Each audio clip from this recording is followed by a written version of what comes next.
Leka dutigite nini na nini. Mwaka 2012 Zito Zuberi Kabwe anawaita ndugu zake wengine kutoka Kigoma, njooni hapa tutengeneze wimbo kwa ajili ya mkoa wetu. Wanaenda THT, wanakutana na Ruge Mutahaba, wanaamua kutengeneza goma hilo. Unaambiwa studio watu walikuwa wanabishana kinoma.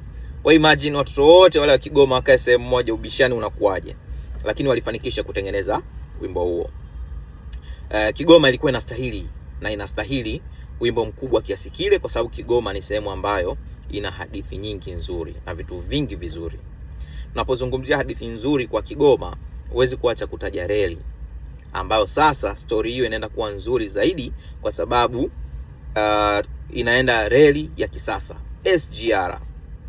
SGR ni story nzuri sio tu kwa Kigoma bali kwa taifa letu, kwa sababu mimi nautazama kama mradi ambao ni alama kubwa sana ya uthubutu na uthabiti wa viongozi wa nchi yetu katika mipango, katika maono yao na utendaji wao.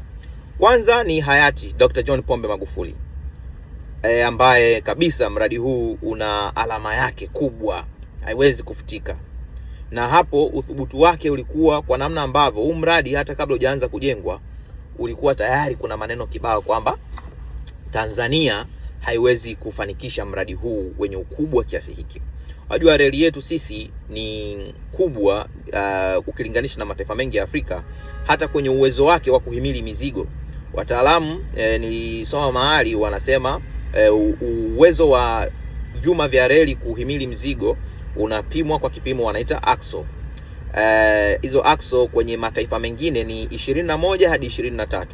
Sisi ya kwetu ni 35. Ikaonekana kwamba Tanzania tunaota, hatuwezi kuwa na hela ya hata kwa kukopa kukamilisha mradi wenye ukubwa kiasi hicho. Lakini Dr. John Pombe Magufuli akasema twende, zaidi ya trilioni 23 zitatumika kwenye huu mradi. Tukafanikisha. Mradi umefika 22%, nchi inapata msiba mzito. Kiongozi mkuu wa taifa letu anafariki, na mradi huu pamoja na mingine inaonekana kwamba haiwezekani tena kutekelezwa. Lakini uthubutu mwingine unathibitika kupitia aliyechukua kijiti hicho, Dr. Samia Suluhu Hassan, rais wa awamu ya 6, akasema mradi unakwenda. Na wakati huo zilikuwa zimesha sainiwa kandarasi kwa ajili ya lot 5. Tukizungumza lot tunazungumzia hizo awamu za ujenzi. Tuna lot 6. Lot ya kwanza ni Dar es Salaam Morogoro. Lot ya pili ni Morogoro Makutopora. Lot ya tatu ni Makutopora Tabora, alafu Tabora Isaka Mwanza ndio inakuwa lot ya 5. Baadaye tukaamua kwamba lot ya 6 ndio hii 2022 Dr. Samia Suluhu Hassan akiwa madarakani akasaini hiyo kandarasi kwamba twende tukajenge kutoka Tabora kwenda Kigoma, kilomita zaidi ya 510 hivi, na zaidi ya bilioni 6, zaidi ya trilioni 6 zinawekwa kwa ajili ya mradi huo. Uthubutu tena wa kiongozi wetu.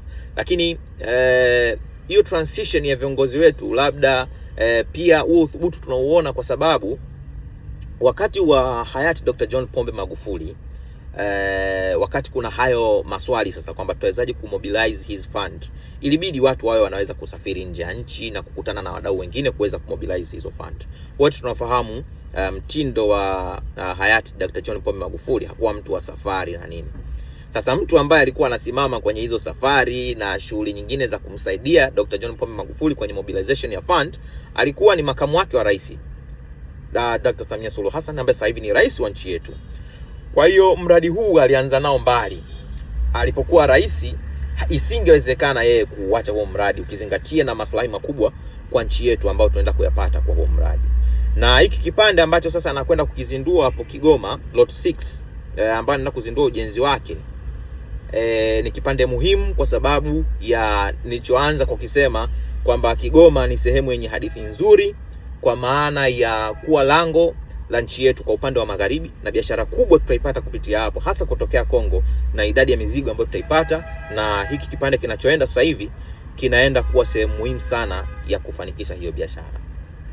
Kwa Kigoma, endeleeni kuruka, endeleeni kutamba yani, au sio? Kwa sababu ya SGR na mambo mengine mazuri yaliyoko kwenye mkoa wenu. Leka dutigite.